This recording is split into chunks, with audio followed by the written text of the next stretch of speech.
Chaque fois que vous sentez que ces tensions se dissolvent, alors vous pouvez vous souvenir et rappeler votre corps à cet instant présent, à cette inertie, à cette immobilité naturelle.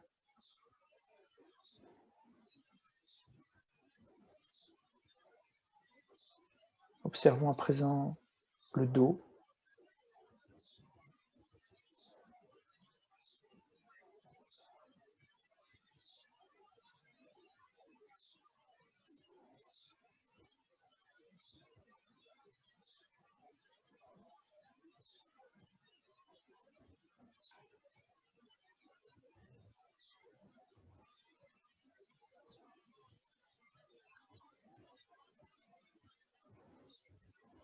les jambes,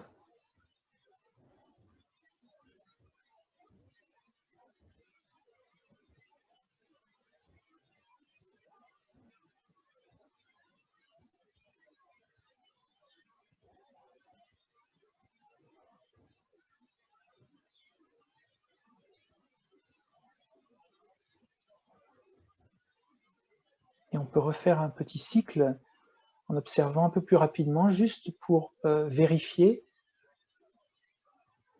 si certaines de ces tensions passagères sont revenues dans le corps, en observant les mains, les bras, les épaules, le visage, le dos, les fessiers, les jambes, les pieds.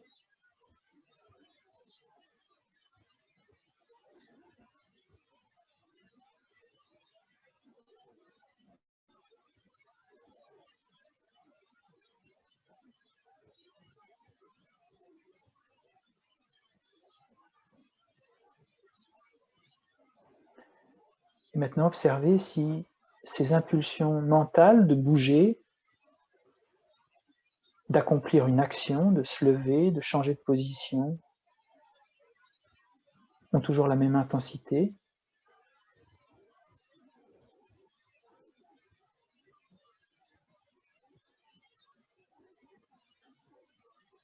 Et autorisons-nous maintenant à demeurer dans cette inertie du corps, inertie stable, qui ne veut pas dire relâchement qui conduirait à la léthargie et au sommeil, non. Une inertie tonique, apaisante,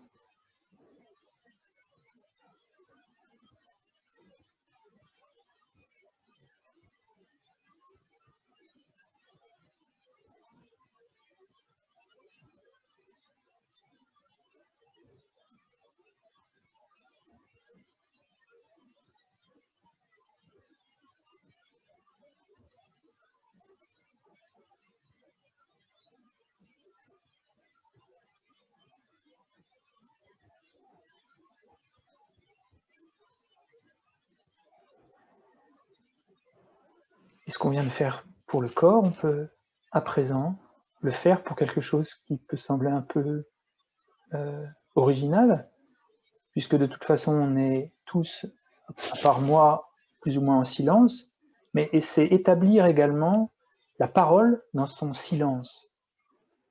Je dis waouh, mais ça sert à quoi ça dans la méditation?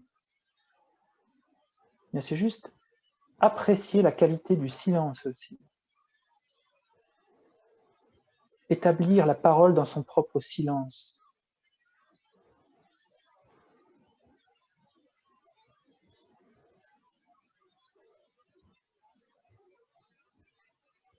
Trouver que c'est bien d'être en silence aussi. Sentir la qualité du silence. De ne pas répondre à toutes ces impulsions de parler.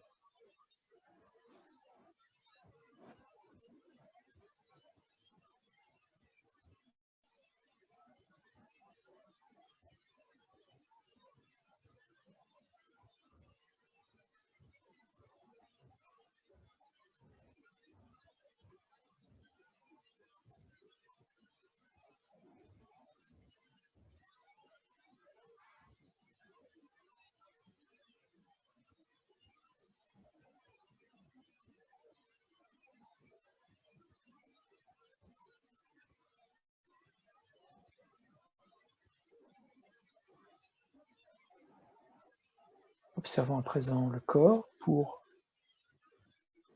déterminer si des tensions musculaires sont revenues. Une fois qu'on a vérifié qu'elles sont absentes, ayons l'impression, encore une fois, de ramener le corps à cet instant présent, à l'établir dans son immobilité naturelle, et de s'installer comme un arbre s'enracinerait dans cette immobilité du corps, plaisante. Ce n'est pas l'immobilité qui est sans arrêt « Oh, il faut que je bouge, mais je me retiens ». Non, c'est une immobilité dans laquelle on s'installe, dans laquelle on trouve du confort.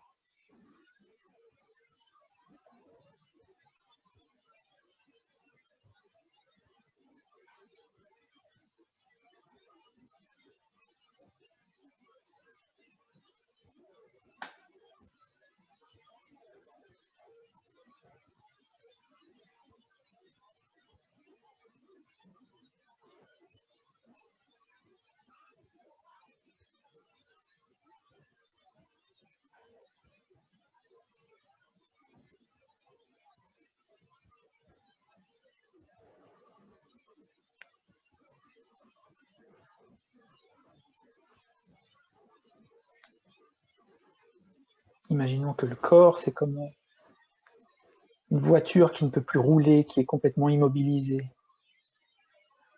Imaginons la parole comme un luth, une guitare dont on aurait coupé les cordes.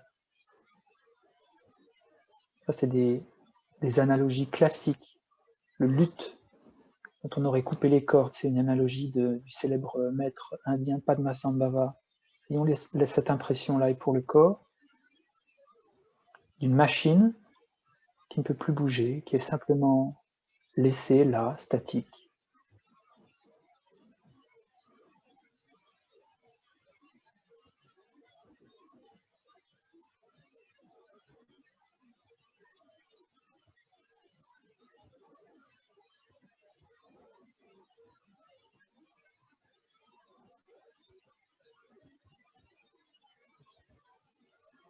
Ce corps comme dans le film Into the Wild, ce bus qui est au milieu de l'Alaska, qui ne roulera plus, qui est simplement là, au milieu des herbes, dans la nature.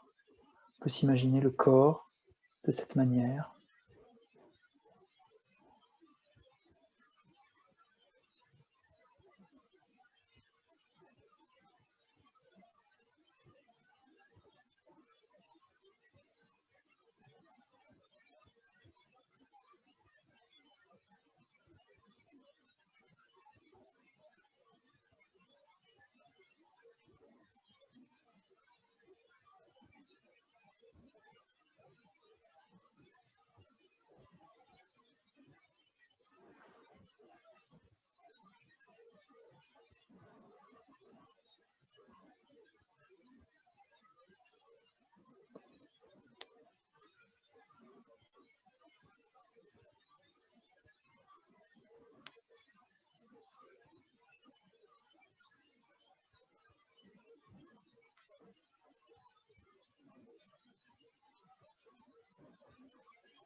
Et calmement, on va pouvoir revenir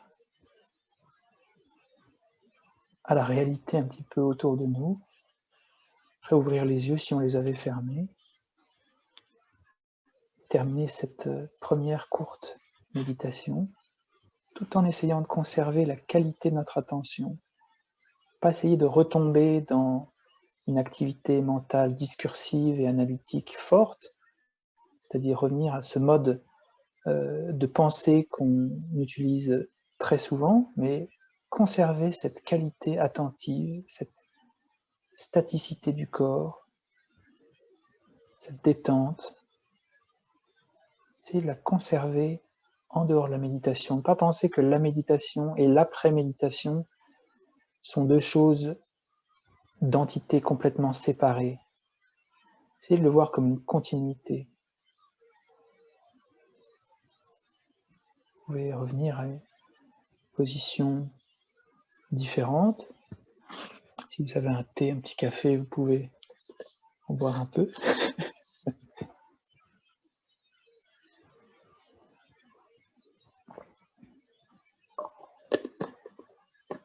vous pouvez évidemment poser des questions dans le fil de discussion par écrit. Je pourrais bien sûr y répondre au fur et à mesure de cette session. Hein.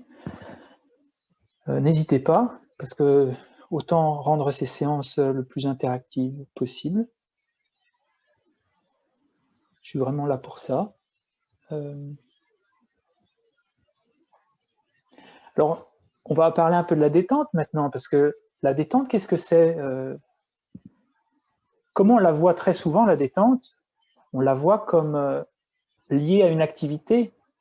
Bon, je vais faire un petit spa, je vais me faire un petit massage thaïlandais, ça c'est bien, ça aussi.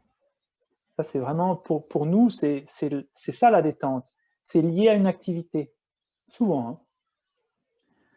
Je vais partir en vacances, je vais aller faire un trek en montagne, ça c'est vraiment la détente. Et c'est vrai, ça fonctionne, très souvent ça fonctionne. Mais si on veut vraiment trouver les caractéristiques de la détente, elles sont du côté de l'esprit, elles ne sont pas du côté de l'activité. Pour quelle raison? Parce que les activités elles-mêmes ne sont pas dans la nature de nous détendre. Ça ne fonctionne pas à tous les coups. Si on est très très en colère et qu'on part en vacances, on ne va pas être détendu. Si on est très en colère ou très nerveux, très anxieux, et on va faire un massage thaïlandais, ça peut tourner au cauchemar. ça peut être « me touchez pas !» ou avoir l'impression que ça nous fait mal ou que ça ne sert à rien. Ou... Il n'est pas garanti que ces activités-là détendent l'esprit. Donc, où se trouve l'esprit et quels sont les leviers qui permettent à l'esprit de se détendre? C'est un petit peu la question d'aujourd'hui. Donc, l'idée fausse, c'est penser que l'activité elle-même produit la détente parce qu'elle serait la détente. La détente, c'est du côté de l'esprit, c'est du côté de nos émotions, de notre conscience. Et pourquoi on se détend plus facilement en vacances qu'on se détend au travail, par exemple? Parce qu'on a moins d'activités, qu'on est observant de choses qui sont positives, parce qu'on prend du temps. Et finalement, ce n'est pas très loin de créer un environnement comme celui qu'on essaie de créer dans la méditation. En fait, la méditation, c'est créer des petites vacances, des mini-vacances, des vacances de 20 minutes, dans lesquelles on se soustrait un peu de l'activité quotidienne, on essaie d'observer des choses positives, des choses constructives. Bon, on peut observer des choses qui sont un peu douloureuses parce qu'on essaie de transformer ces choses-là aussi. Mais si on cherche à détendre l'esprit, on essaie de créer un petit peu cet environnement de mini-vacances. Observer des choses positives, ne pas papillonner, ne pas avoir un esprit fragmenté. C'est un petit peu ce qu'on fait quand on est naturellement devant un beau paysage en montagne. Naturellement, l'esprit se porte dessus parce que ça nous plaît, parce que c'est beau, parce que c'est grand, parce que c'est vaste.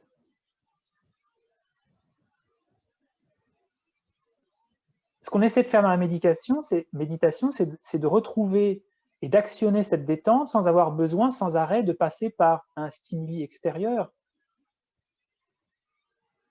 Et l'analogie de comparer la méditation aux petites vacances, c'est vraiment ça. C'est, voilà, je suis chez moi, je suis confiné, je ne peux pas sortir, je n'ai pas de fenêtre, mais est-ce que je peux transformer un petit peu mon quotidien en une mini-vacance? Et oui, on peut. Quand on est vraiment détendu, on peut être beaucoup mieux dans un 10 mètres carrés. Bon, c'est un entraînement, hein, je ne prends pas ça comme quelque chose de facile, mais on peut être beaucoup mieux et beaucoup plus détendu dans un 10 mètres carrés chambre de bonne à Paris que si on est nerveux, anxieux aux Maldives.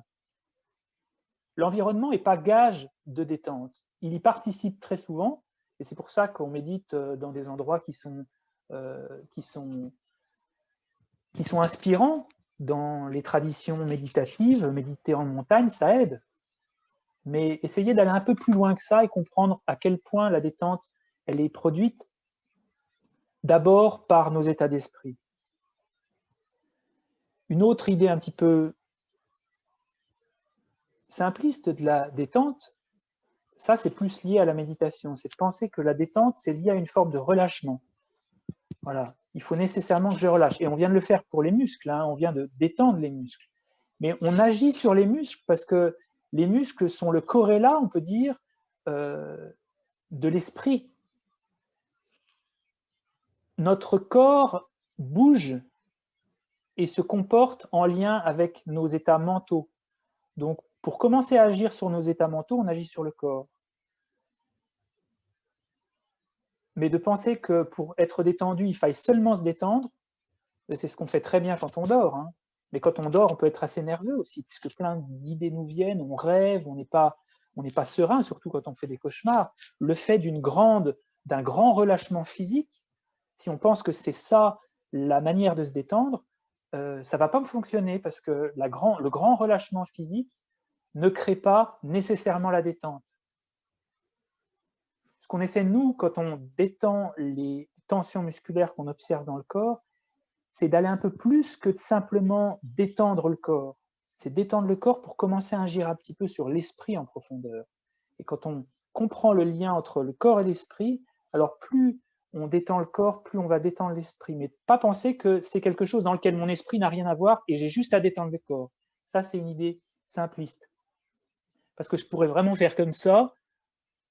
D'ailleurs, faisons un test individuellement, essayez vraiment de détendre, de relâcher complètement le corps.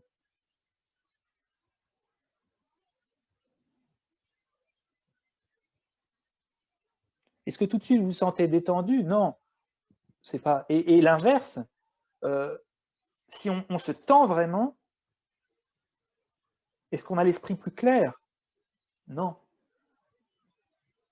Mais il est vrai que pour travailler cette méditation calme mentale, on agit sur le corps et on agit sur la respiration également. On détend la respiration, mais comprendre ce que veut dire la détente, c'est presque plus important que de calmer chacune des tensions musculaires en pensant que c'est ça qui va naturellement nous détendre.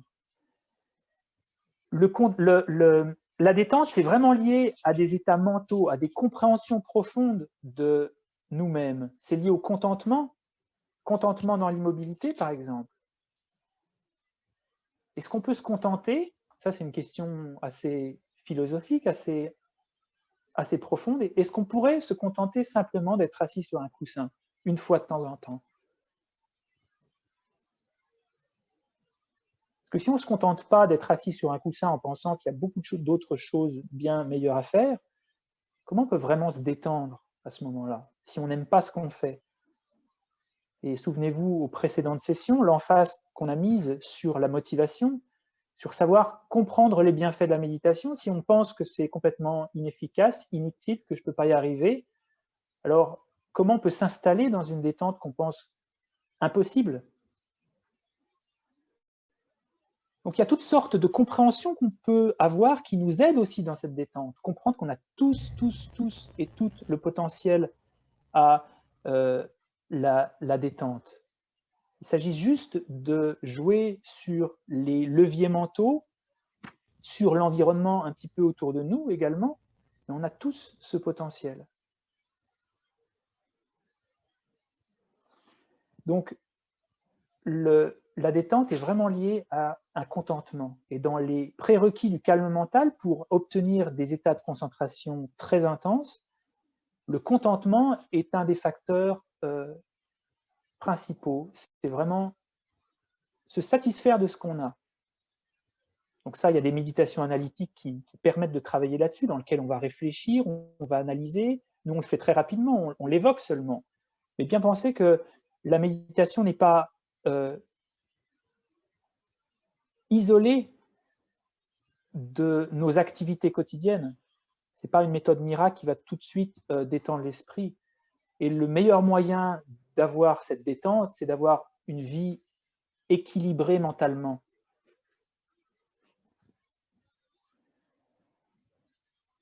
Donc la détente, ça provient du contentement, mais également de l'acceptation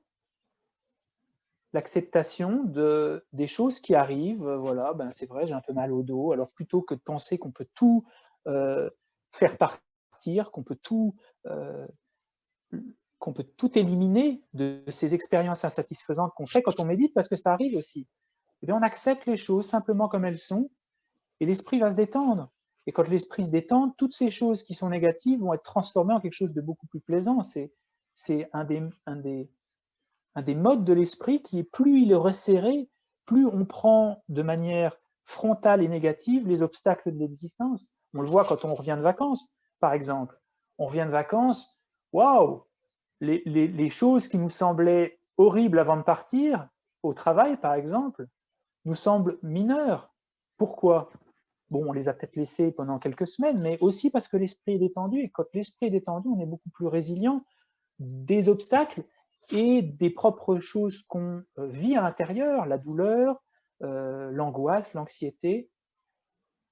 Donc l'acceptation, c'est également un levier qui va nous permettre de développer cette détente. D'accord? Donc on va reprendre une petite position de méditation pour simplement quelques instants réfléchir à ça, de courte méditation analytique, on pourrait dire, avant qu'on porte notre attention sur le souffle. Essayez que notre position corporelle, physique, et notre attitude mentale expriment ce contentement.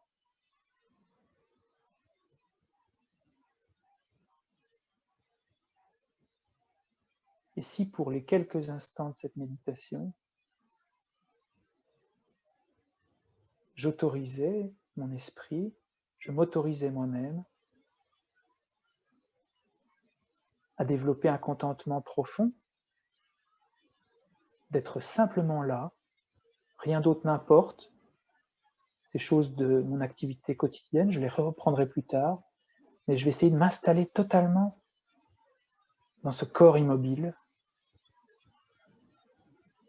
apaisé, qui n'a plus besoin de bouger sans arrêt.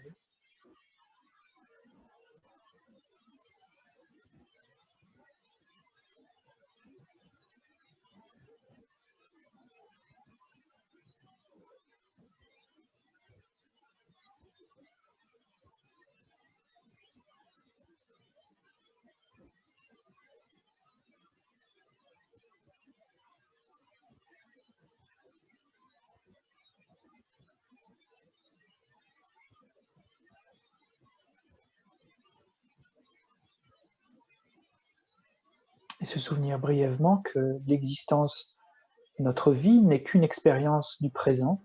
Quand on est pris dans nos pensées d'avenir ou de passé, c'est simplement qu'on oublie le moment présent et se rappeler qu'il n'y a pas d'autre espace de vie que cet instant présent, qu'il y a des gradients d'intensité dans lesquels on peut s'installer dans le présent. Et l'étape ultime de notre installation dans le présent, c'est un profond contentement d'être totalement là, installé dans ce corps inerte, immobile, détendu, et s'en satisfaire.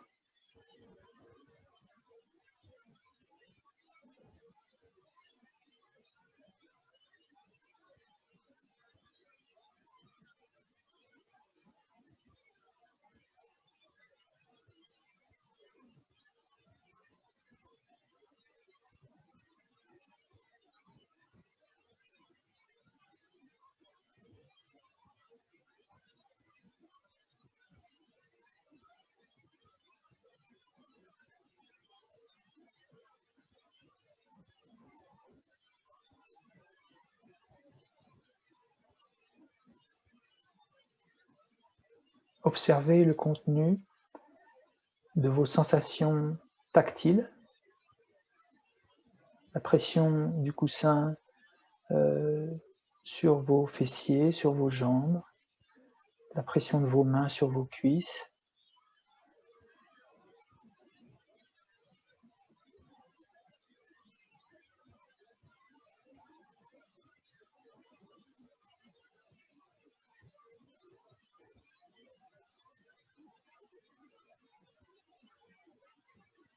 Et c'est rien d'extraordinaire tout ça. Et pourtant, l'esprit va s'y installer y demeurer et même en générer du contentement. Voilà, c'est ce que j'ai et je m'installe dans ça.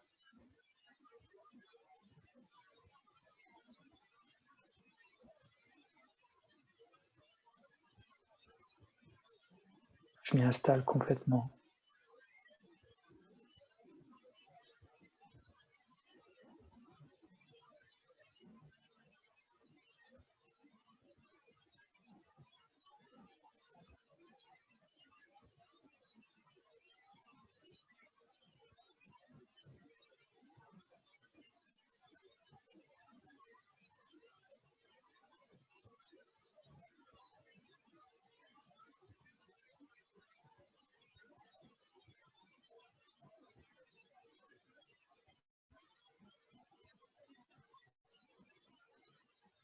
Et si l'esprit est distrait, parfois, c'est pas grave. On revient calmement à l'observation du corps, de sa détente, de son immobilité. On essaie de faire l'expérience de ça avec du contentement, de l'apaisement, de l'acceptation des distractions, l'acceptation des douleurs si elles viennent.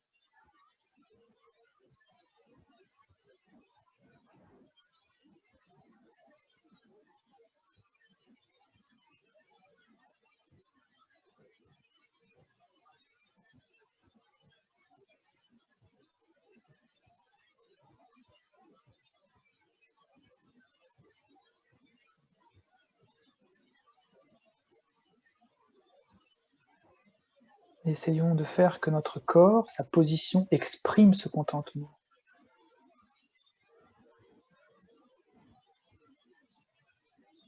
Ayons l'impression que cette immobilité dans laquelle on s'installe exprime ce contentement. Si j'ai du contentement, j'ai plus besoin de bouger, je suis bien présent, assis, là.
Et calmement, vous allez pouvoir revenir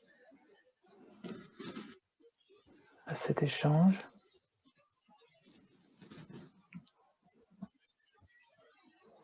Un échange limité parce que je suis le seul à parler. On va continuer. En parlant un peu du souffle, on va parler un petit peu du souffle à présent.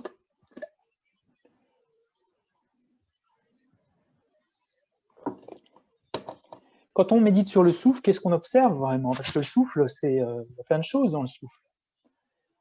Il y a le bruit déjà du souffle. Quand on souffle et qu'on inspire par les narines, il y a ce bruit de la respiration. Asanga, un des grands maîtres indiens, dans son niveau des Shravaka, c'est un texte majeur dans lequel il parle de la méditation sur le souffle. Il dit que le souffle, son emplacement, c'est entre le nombril et le nez et la bouche. Tout ce qui occupe cet espace entre le nombril et la bouche et le nez, et qui participe à l'acte de respirer, c'est ce qu'on peut appeler le souffle. Donc, quand on observe le souffle, qu'est-ce qu'on observe? Il y a différentes traditions. Certains peut-être sont familiers on médite simplement sur la sensation du souffle autour des narines, Ça peut être un objet de méditation. On médite en étant conscient de cette sensation tactile à cet endroit. Ce qui ne veut pas dire qu'on n'est pas conscient également du son. On peut être conscient du souffle, du son et de l'objet tactile du souffle. Ça peut être une conjonction des deux. On peut être également conscient du souffle dans le bas-ventre, si on est un petit peu familier avec la respiration abdominale. Autour du nombril, on étend et on gonfle l'abdomen au niveau du nombril quand on inspire, et on le contracte, on le relâche pendant l'expiration. Et la sensation tactile de nos habits contre notre peau, c'est ce qu'on observe, c'est l'objet de notre méditation. Mais on peut avoir une vision un peu plus globale, simplement dire, ben voilà, quand j'inspire, je sais que j'inspire, quand j'expire, je sais que j'expire, sans avoir à regarder un endroit particulier du corps. J'inspire parce que j'entends que je suis en train d'inspirer, parce que je sais que parce que je suis en contact quand même avec mon torse, je sais que j'inspire, je sais que j'absorbe de l'air, et quand j'expire, je sais que j'expire. Je n'ai pas besoin d'être vraiment connecté à un point particulier. Donc ça, c'est des indications importantes parce qu'il y a diverses manières d'observer le souffle. On peut même conjoindre l'observation du souffle avec une visualisation, par exemple visualiser de la lumière qui rentre en même temps que le souffle, comme si le souffle, l'air qu'on inspirait, c'était un nuage de lumière qui pénètre à l'intérieur de notre corps et qui en sort par l'expiration. Ça, c'est une visualisation conjointe à la méditation sur le souffle. Donc, quand on commence la méditation sur le souffle, c'est bien de savoir, bon, je choisis quoi? Est-ce que je choisis simplement l'observation ici? Parce qu'il n'est pas très positif pour l'action de méditer de changer sans arrêt. Oui, non, en fait, ça c'est un peu... Non, c'est trop fin ça. Je vais méditer sur l'abdomen. Non, mais j'avais commencé par là, donc peut-être que je revienne à celui-là quand même. Ok, je viens à celui-là. Mon esprit est un peu distrait, peut-être que je devrais faire une visualisation et puis on finit par changer d'objet de méditation et ça devient en soi une distraction. Donc il faut choisir l'objet de méditation, s'y tenir si possible. Et nous, celui qu'on va choisir aujourd'hui, on va, dans les prochaines sessions, en choisir d'autres, mais on va choisir simplement la conscience de l'acte de respirer, simplement la conscience de à peu près pas tout ce qui apparaît entre le nombril et la bouche, mais être conscient simplement de l'inspiration quand elle apparaît. Vous pouvez faire un test.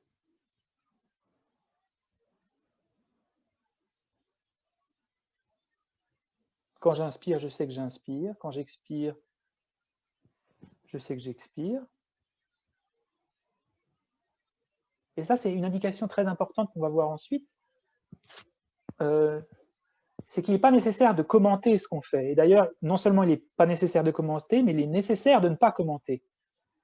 C'est-à-dire que quand on inspire, on n'est pas obligé de dire « j'inspire ». C'est comme si vous voyez mon poing qui est fermé, mon poing qui est ouvert. Quand vous comprenez ou que vous voyez que mon poing est fermé, vous n'êtes pas obligé de dire « ah, il a le poing fermé ». Vous n'êtes pas obligé d'avoir cette petite voix intérieure. Il a le poing ouvert. Parce que sinon, sur l'autoroute, si on devait commenter tout ce qu'on voit, ce serait infernal. Non, on voit les choses, on sait qu'elles sont là, mais on n'a pas besoin de commenter leur existence. Faites un test dans l'inspiration. J'inspire, je sais que j'inspire, mais je n'ai pas besoin de dire « je suis en train d'inspirer ». Parce que sinon, si on commente, le commentaire finit par supplanter l'objet lui-même. On finit par se raconter une histoire. J'inspire, je suis en train d'inspirer, j'expire, on finit par répéter les paroles sans être connecté à l'objet du souffle lui-même. Okay, donc on sait simplement. J'inspire, je sais que j'inspire. Ok, on peut essayer.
Et la méditation de calme mental sur le souffle, c'est d'ancrer l'esprit sur le souffle, d'ancrer l'attention sur le souffle. Et c'est un mode opératoire qu'on n'emploie pas très souvent dans la journée, parce que notre mode opératoire, c'est le commentaire, c'est l'inverse. C'est de commenter tout ce qui vient, de réfléchir, d'analyser, de pondérer, de différencier, de résoudre les problèmes, de trouver une idée, de se souvenir. Et toutes ces choses-là, on ne le fait pas dans la méditation. La méditation, ce n'est pas une méditation dans laquelle on analyse, ce n'est pas une méditation dans laquelle on pondère, on différencie, on essaie d'analyser, de commenter. On n'essaie pas non plus de se souvenir du souffle, on essaie d'être connecté sur le souffle qui apparaît et qui est présent à cet instant précis. Donc c'est un mode opératoire, une fonction de l'esprit dont on n'a pas vraiment l'habitude. C'est pas quelque chose qui est familier, parce qu'on est sans arrêt dans l'analyse, on est sans arrêt dans la différenciation, sans arrêt dans le souvenir, la projection. Et ce qu'on fait là simplement, c'est d'observer sans commenter finalement. J'observe simplement le souffle sans le commenter, je sais qu'il est là, je sais que j'inspire, je n'ai pas besoin de raconter une histoire, je sais qu'il est là.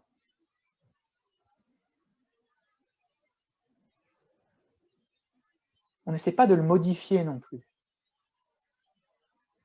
Point super important, pas essayer de modifier le souffle.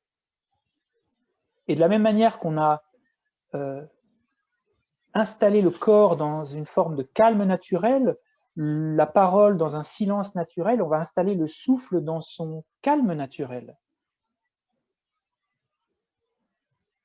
Quand on sort faire du sport, on est obligé d'agir, on pousse, on n'essaie pas d'établir le corps dans son calme naturel, sinon on ne court pas, on est statique.